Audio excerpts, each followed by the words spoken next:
Salut tout le monde!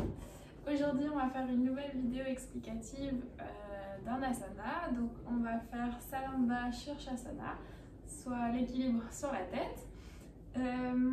C'est une posture qui est souvent impressionnante, mais au final si on arrive à suivre les 5-6 étapes obligatoires, on se rend compte que c'est assez facile à faire.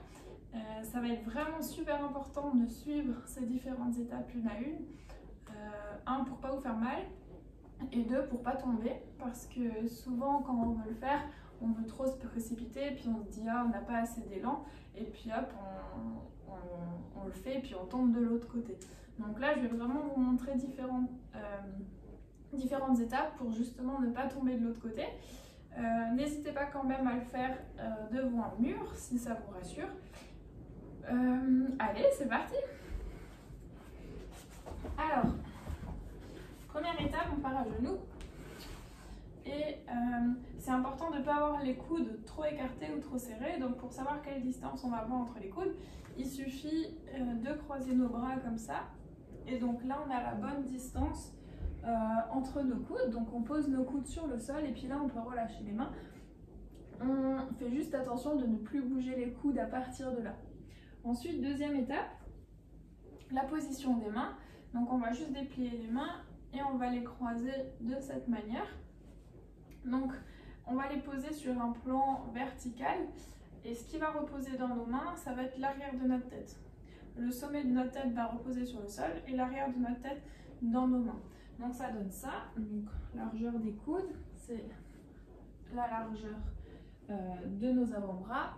Ensuite, je croise mes doigts, je les pose sur le sol, les pouces montrent vers le haut et je pose l'arrière de ma tête dans mes mains et le sommet de ma tête sur le sol. Vraiment, on ne fait pas le front, hein. C'est pas le front qui est sur le sol, c'est vraiment le sommet. Hop. Une fois qu'on est ici, donc déjà on peut essayer de respirer plusieurs fois, surtout si c'est la première fois qu'on le fait dans cette posture, parce que souvent on n'a pas l'habitude d'avoir la tête en bas comme ça contre le sol. Donc on essaye de respirer dans cette posture. Et puis une fois qu'on est là, on va se mettre sur la pointe des pieds et on va essayer de marcher le plus proche possible de nos coudes. On va faire attention de garder le dos bien droit, le dos ne doit pas s'arrondir. Donc une fois que vous sentez que votre dos commence à beaucoup s'arrondir, vous vous arrêtez. Il faut trouver un juste milieu. Donc on est là, dos droit, je marche, je marche, je marche. Une fois que je suis ici et que j'ai bien les fesses vers le haut, je vais ramener mon genou à la poitrine et je vais rester avec ce genou à la poitrine et ramener le second. Et là, je vais essayer de trouver l'équilibre en boule et je relâche.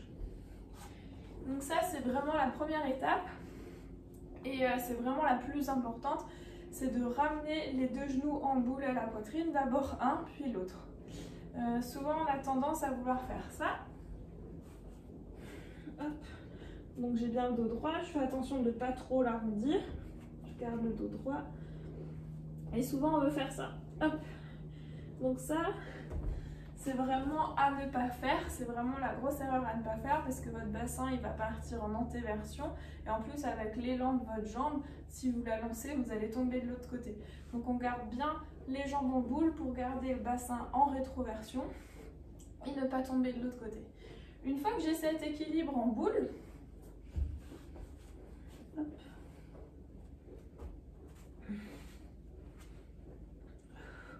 j'essaye déjà de respirer tranquillement. Et sur une expiration, je vais garder un genou à la poitrine et lever le deuxième. Donc le fait que j'ai un genou à la poitrine, ça va me permettre de trouver l'équilibre justement entre l'avant et l'arrière. Une fois que je suis à l'aise, je serre les fesses et je monte la deuxième jambe. Et on respire. Une fois qu'on est à l'aise ici, il y a plusieurs variantes. On peut écarter les jambes, ramener les pieds en namasté, croiser les jambes,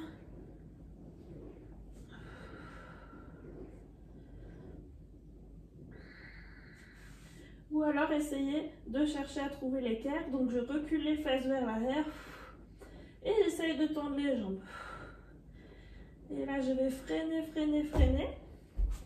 Ou alors pour descendre, on ramène de nouveau les jambes à la poitrine et on redescend.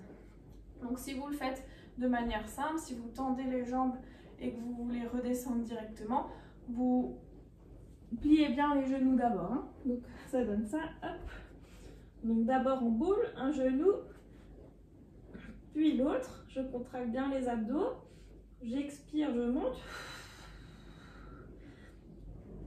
Je ramène la deuxième. Et quand je veux descendre, je ramène un genou, puis l'autre. Je contrôle la descente et je redescends. Donc voilà, ça c'est vraiment les étapes importantes à suivre. Plus important, restez en boule. Ensuite, si vraiment vous n'arrivez pas à monter en boule, vous pouvez prendre des livres ou des briques.